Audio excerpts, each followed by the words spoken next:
Oh no.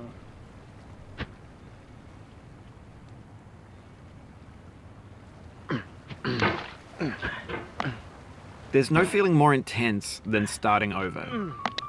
If you deleted your homework the day before it was due, as I have, or if you left your wallet at home and you have to go back after spending an hour in the commute. If you won some money at the casino and then put all your winnings on red but it came up black.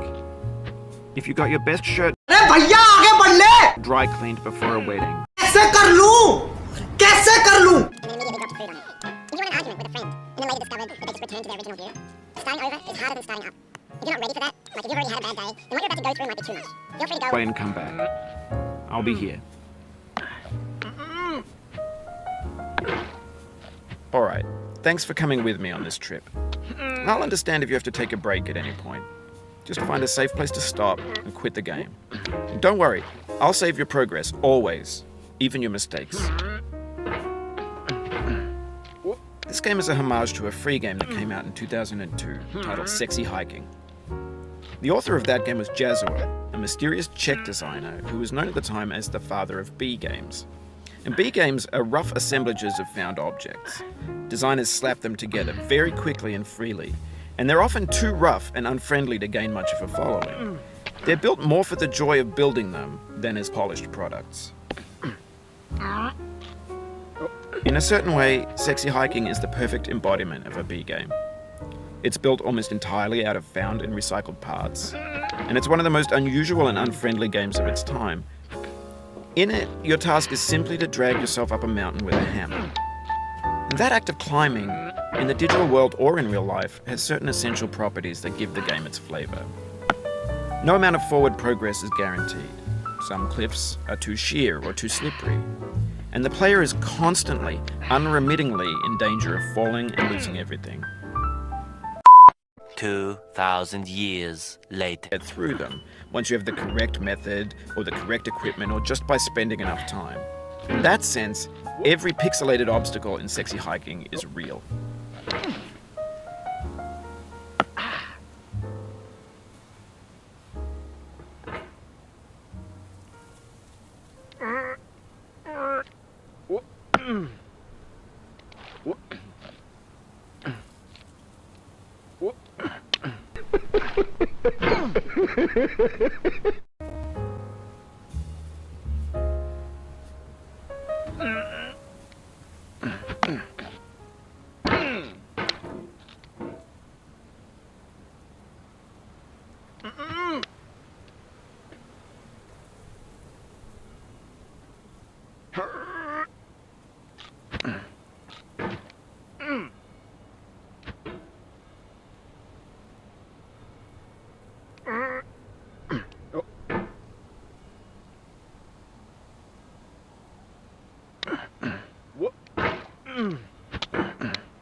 The obstacles in Sexy Hiking are unyielding, and that makes the game uniquely frustrating. But I'm not sure Jazuo intended to make a frustrating game. The frustration is just essential to the act of climbing, and it's authentic to the process of building a game about climbing. A funny thing happened to me as I was building this mountain. I'd have an idea for a new obstacle, and I'd build it, test it, and it would usually turn out to be unreasonably hard. But I couldn't bring myself to और make अभी it. तो रुको, It already felt like climax my अभी inability to बाकी get है। past the new obstacle पागल है क्या भोसड़ी के? was my fault as a player शाबाश। rather than as a builder. Imaginary mountains build कोई बात themselves नहीं, from our efforts. हम तो चूतिए And हैं, it's our repeated दोबारा attempts ट्राई to make करेंगे। something पकड़ मेरे को जानता real.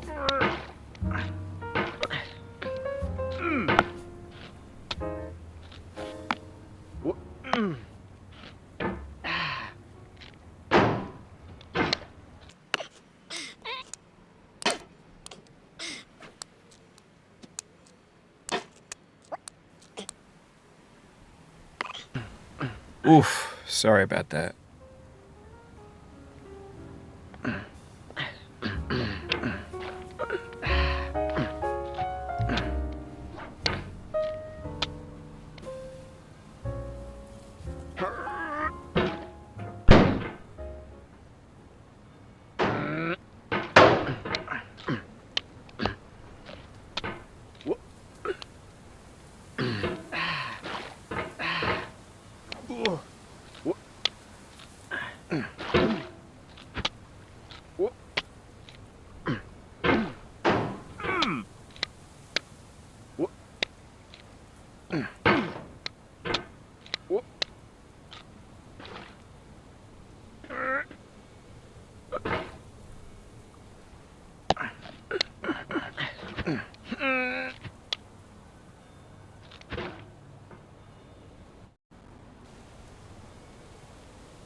अभी मजा आएगा ना भिड़ो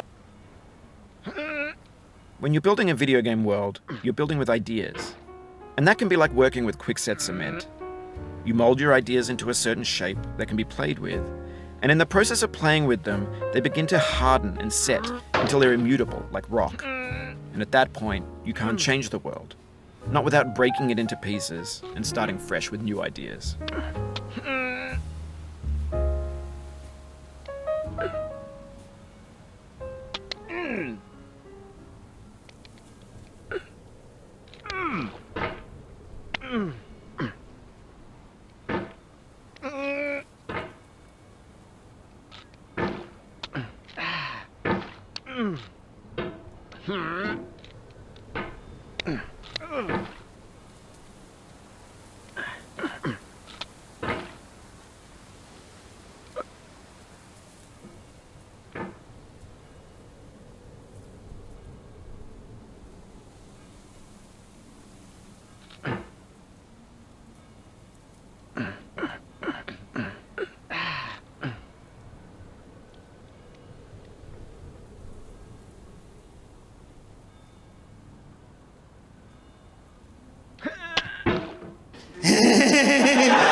भैया आगे बढ़ ले।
कैसे कर लूं?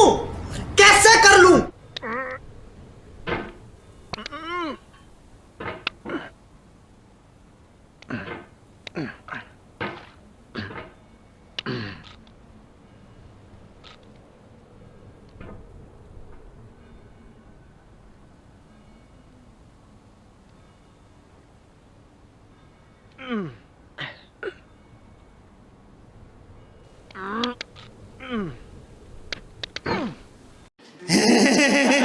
Desvíes la mirada,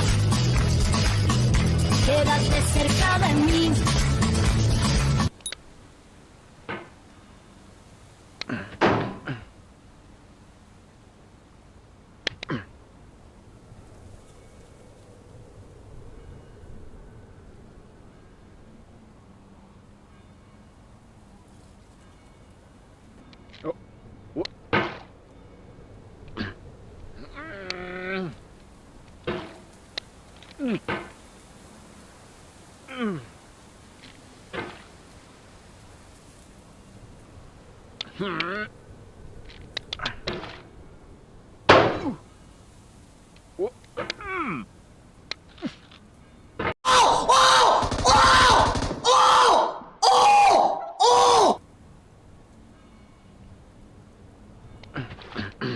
For years now, people have been predicting that games would soon be made out of prefabricated objects, bought in a store and assembled into a world. And for the most part, that hasn't happened, because the objects in the stores are trash. I don't mean they look bad or that they're badly made, although a lot of them are. I mean they're trash in the way that food becomes trash as soon as you put it in the sink.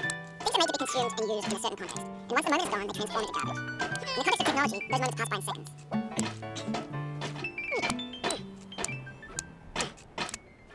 2,000 years later.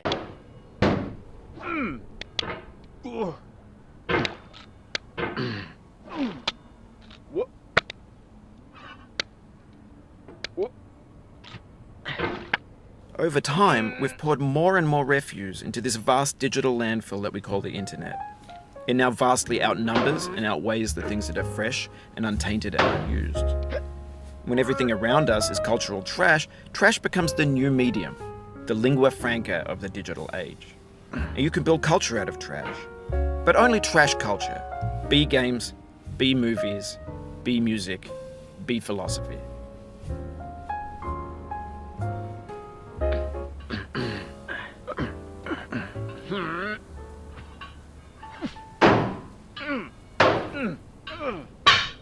Maybe this is what digital culture is. A monstrous mountain of trash, the ash heap of creativity's fountain. A landfill with everything we ever thought of in it. Grand, infinite, and unsorted.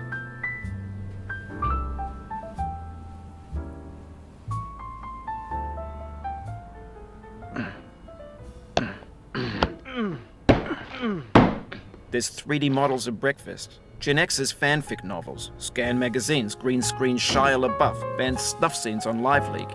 Facebook's got lifelike bots with unbranded adverts and candid shots of Kanye and Taylor Swift mashups, car crash epic failed GIFs, Russian dashcam vids, discussions of McRibs, discarded, forgotten, unrecycled, muddled, rotten, untitled.